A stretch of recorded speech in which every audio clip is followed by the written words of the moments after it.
ہاتھ دھوتے ہوئے کلمے پڑھنے کی کوئی ضرورت نہیں ہوتی کہ ہم مسلمان تھوڑے ہو رہے ہوتے ہیں.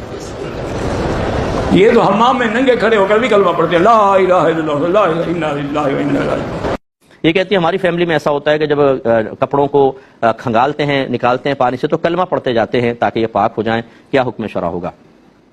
اللہ تعالیٰ ہماری ایسی بہنوں پر بہرحال رحمت نازل فرمائے کہ جنہوں نے ایک نیا دین اپنے گھر میں وضع کر لیا اور انہوں نے اصل دین کو سیکھنے کی کبھی زحمت گوارا نہ کی. اس لیے میں گزارش کرتا ہوں, آپ کے بڑے بہت بڑے ہوں گے, بہت اچھے ہیں, اللہ اگر وہ فوت ہوں گے اللہ ان کو جنت الفردوس میں اعلیٰ مقام عطا فرمائے, لیکن گھر کے بڑوں کا ہر کام صحیح ہو یہ ضروری نہیں ہے. ان کے کاموں کو بھی, ان کی سوچ, ان کے نظریات, ان کے اقوال, ان کے عادات و اطوار جو آپ میں سرایت کر کے نسلوں میں جا رہی ہے, اسے ایک دفعہ شریعت پر پیش کرنا ضروری ہوتا ہے. کپڑوں کی پاکی کا یا اسی طرح جنابت اتارنے کا, جو غسل ہم کرتے ہیں ناپاک ہوتے ہیں, اس کا کلمہ پڑھنے سے کوئی تعلق نہیں ہے ہی نہیں کوئی تعلق. کلمہ پڑھنے سے کیا ہوگا؟ پانی بہانے سے ہے. اگر کپڑوں میں نجاست ہے تو اتنا پانی بہائیں کہ وہ پانی اس نجاست کو اپنے ساتھ بہا کر لے جائے. جب یہ ہوگا تو کپڑا پاک ہوگا. اب آپ نے وہ شرعی تقاضا پورا نہیں کیا اور کلمہ پڑھ رہے ہیں اس کے اندر, تو کوئی فائدہ نہیں, وہ ناپاک ہی رہے گا. اور اگر پاک ہو گیا کلمہ نہ پڑھیں, اب کلمہ پڑھنے کی حاجت نہیں, کپڑا پاک ہو گیا. اور ناپاک کپڑوں کو پاک کرتے ہوئے کلمہ پڑھنا یہ تو ویسے ہی مطلب ہے کہ مناسب نہیں ہے, گندی چیزوں کے اوپر ایسے آپ پڑھ رہے ہیں, تو یہ اس کی کوئی حاجت نہیں ہے. صرف صحیح طریقہ سیکھنے کی ضرورت ہے, اور وہ صحیح طریقہ ہم سیکھتے نہیں ہیں. سارے پاک ناپاک کپڑے واشنگ مشین میں ڈال دیتے ہیں, وہ ہے قلیل تھوڑا پانی. جیسی کپڑے اس میں ڈالتے ہیں نجاست جیسی پانی سے ملتی ہے سارے ناپاک. آپ نے باہر نکال کے نئے کپڑے اسی پانی میں ڈال کے, تھوڑا اور پانی اور پاؤڈر ڈالا اسی میں ڈال دیا, وہ سارے بھی ناپاک. اب ان کے اندر آپ ان کو نچوڑ کر ایک ٹب میں پانی لے کر انہیں ڈالتی ہیں کپڑوں کو جھاگ نکالنے کے لیے, صابن نکالنے کے لیے. جیسے ٹب کے پانی سے یہ ناپاک سوٹ ملے گا وہ سارا ناپاک. خوب اچھی طرح گھما کے ایک کپڑا, دوسرا کپڑا, تیسرا کپڑا, پھر اس کو بہا دیا, نیا پانی لیا, ایک دفعہ اور نکالنے لگی, یہ سارے ناپاک. پھر جیسے ملیں گے سب ناپاک. اب آپ کلمے پڑھے جا رہی ہیں, کپڑے ناپاک ہیں آخر تک ناپاک. اور پھر اس کو آپ نے رسی پہ ڈال دیا, رسی ناپاک. پھر آپ نے استری کر کے شوہر کو جمعہ پڑھنے, نمازیں پڑھنے کے لیے سوٹ دیا, وہ ناپاک, اس کی نمازیں برباد. تو ایک عورت جو مسئلے نہیں سیکھتی ہے وہ پورے گھر کو تباہ و برباد کر دیتی ہے. اور بڑی معذرت کے ساتھ میں بات عرض کرتا ہوں کہ ہمارا دیندار طبقہ بھی اس سے غافل ہے. جتنے مجھے سن رہے ہیں اس وقت, اگر کوئی نئے عالم بنے ہیں, قاری صاحب ہیں, کوئی نعت خان صاحب ہیں, دیگر لوگ ہیں, اپنے گھر کی خواتین سے معلوم کریں کہ تمہیں کپڑا پاک کرنا آتا ہے, طریقہ معلوم کیجیے آپ. ایسا نہ ہو کہ آپ باہر بزرگ ہوں اور گھر کے اندر گھر والے ناپاک طریقے سے کپڑے کو پاک کرنے کی ناکام کوششیں کر رہے ہوں, اور انہی کپڑوں کو پہن کے آپ واضح و نصیحت فرما رہے ہیں, جمعے پڑھا رہے ہیں, عیدین پڑھا رہے ہیں, آپ نمازیں پڑھا رہے ہیں, اور نمازیوں کی نمازیں بھی برباد ہو رہی ہیں. اتنا خطرناک مسئلہ ہے یہ, لیکن عمومی طور پر سمجھ نہیں پاتے. اگر میں ایک عالم دین ہوں اور میں غیر عالم عورت سے نکاح کر لیتا ہوں, تو کیا میری صحبت میں رہ کے وہ خود بخود عالمہ بن جائے گی, یا مجھے سکھانا ہوگا, مجھے پوچھنا ہوگا کہ آپ کو شرعی مسئلے معلوم ہیں کہ نہیں ہے؟ آپ بھی اس کا فیصلہ کر سکتے ہیں. ڈاکٹر اگر کسی عورت سے نکاح کر لے تو وہ بھی ڈاکٹر ہو جائے گی. پی ایچ ڈی والا کسی لڑکی سے نکاح کر لے تو وہ خود بخود پی ایچ ڈی ہو جائے گی. ایسا تو نہیں ہو سکتا, سکھانا ہی پڑتا ہے.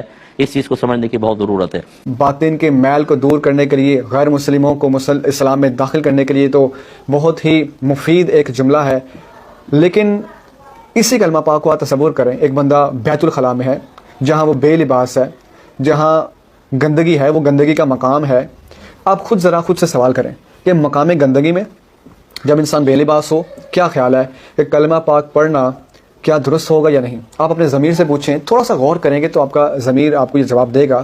یہ قطعاً غیر مناسب ہے, یہ جائز نہیں ہونا چاہیے. ہو کلمہ پاک پھر بیت الخلاء ہو, یہ میچ کوئی سمجھ نہیں آتا ہے. لوگ کہتے ہیں ہم نے تو اپنے بڑے بوڑھوں سے سنا ہے, شروع سے پڑھتے آتے ہیں.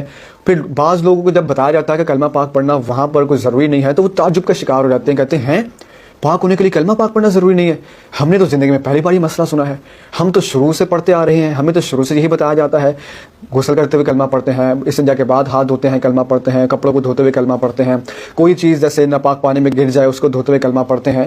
تو بات یہ ہے کہ سوال یہ نہیں کہ شروع سے خاندان والے کیا کیا کہتے چلے آ رہے ہیں, سوال یہ ہے کہ قرآن و حدیث نے کیا کہا ہے. یہ کوئی دلیل نہیں کہ ہمارے بڑے بوڑھے جناب ہم نے تو شروع سے ہی بات سنی ہے. یہ تو ایک طرح سے کفار کا طریقہ رہا ہے کہ جب ان کو کہا جاتا کہ اسلام لے کر آئے تو وہ کہتے ہم نے تو اپنے بڑے بوڑھوں کو دیکھا ہے, وہ تو شروع سے ان بتوں کے آگے سجدہ کرتے تھے, تو حضور آپ ہمیں کون سے نئے خدا کی دعوت دے رہے ہیں. تو یہ تو ان کا اعتراض ہے کہ جس کو کاپی کیا جاتا ہے اور ان کا انداز اپنایا جاتا ہے کہ یہ تو ہم نے نیا مسئلہ سن لیا جی. اس لیے علم نہ ہونے کی بنا پر ایسی باتیں کہی جاتی ہیں. اس لیے سب سے پہلی بات اگر غسل کی بات کریں تو غسل کرتے ہوئے انسان پھر بے لباس ہو اور بیت الخلاء ہو, یہ بالکل جائز نہیں ہے کہ گندگی کے مقام پر کلمہ پڑھا جائے. دوسری بات, استنجا کے بعد انسان واش روم سے باہر آتا ہے, وہاں اگر ہاتھ دھوتے ہوئے کلمہ پڑھ رہا ہے, چلیں وہاں گناہ تو نہیں ہے. اسی طرح کپڑے دھوتے ہوئے انسان یا کوئی بھی چیز پاک کرنے کے گھر سے جب انسان دھو رہا ہے تو اس وقت کلمہ پڑھ رہا ہے, چلیں اس وقت گناہ تو نہیں ہے. پڑھنا اس وقت جائز ہے کیونکہ بیت الخلاء نہیں ہے. لیکن یہ بات بالکل ذہن میں رکھیں کہ کسی بھی چیز کو پاک کرنے کے لیے، چاہے جسم ہو، کوئی چیز ہو، کوئی لباس ہو، کلمہ پاک پڑھنا شریعت نے کوئی لازم نہیں کیا. اللہ تعالیٰ نے قرآن پاک کے اندر پانی کے بارے میں ارشاد فرمایا وَأَنزَلْنَا مِنَ السَّمَاءِ مَاءً طَهُورًا. اللہ تعالیٰ ارشاد فرماتا ہے ہم نے آسمان سے پانی کو پاک کرنے والا بنا کر اتارا ہے. پانی اٹ سیلف اور بذات خود اتنی پرفیکٹ چیز ہے، اتنی کامل چیز ہے کہ اللہ تعالیٰ نے اس کی تعریف قرآن میں فرمائی کہ ہم نے تو آسمان سے اس کو پاک کرنے والا بنا کر اتارا ہے. یہ طاہر بھی ہے، مطہر بھی ہے، خود بھی پاک ہے اور پاک کر بھی دیتا ہے. جہاں جہاں سے پانی بہتا چلا جاتا ہے وہاں وہاں سے انسان پاک و صاف ہوتا چلا جاتا ہے. ہاتھ پاک ہو جاتے ہیں، کپڑے پاک ہو جاتے ہیں، چیزیں پاک ہو جاتی ہیں. تو جب خود اللہ تعالیٰ نے پانی کو اٹ سیلف پاک کرنے والا بنا دیا ہے تو اس کے لیے پاک کرنے کے لیے کلمہ پاک کا پڑھنا شریعت میں نہیں ہے، نہ ہی اس کو لازم کیا گیا ہے. البتہ اگر کوئی بیت الخلاء میں نہ ہو، باہر پڑھتا ہے، جائز تو ہے. لیکن یہ عقیدہ اور ایک یہ نظریہ بنا لینا کہ شاید اگر نہ پڑھیں گے تو چیز پاک نہیں ہوگی، یہ بالکل غلط ہے. اور بیت الخلاء میں پڑھنے کی بالکل اجازت نہیں ہے، وہاں گناہ ہے کیونکہ وہ مقام گندگی ہے. ہاتھ پاک کرنے کے لیے 3 کلمے پڑھنا. جب ہم قضاء حاجت کے لیے واش روم جاتے ہیں تو ہمارے ہاتھ ناپاک ہو جاتے ہیں. کیا انہیں پاک کرنے کے لیے ہمیں پہلے 3 کلمے پڑھنے چاہیے؟ اس طرح غسل میں بھی ہمیں پاک ہونے کے لیے کیا پہلے 3 کلمے پڑھنے چاہیے؟ کیا یہ بات صحیح ہے؟ محسن صاحب سرگودا سے. یہ بالکل غلط بات ہے. کلمے کا ہاتھ کے پاک ہونے سے کوئی تعلق نہیں ہے. جب آپ واش روم جائیں صابن سے اچھی طرح ہاتھ دھو لیں یا مٹی پہ رگڑ دیں ہاتھ اور پھر دھو لیں تو اس طرح وہ جرمز بھی مر جاتے ہیں، ہاتھ پاک ہو جاتا ہے. تو بس اتنا کافی ہے، یہ کلمے کا یہاں موقع نہیں ہے.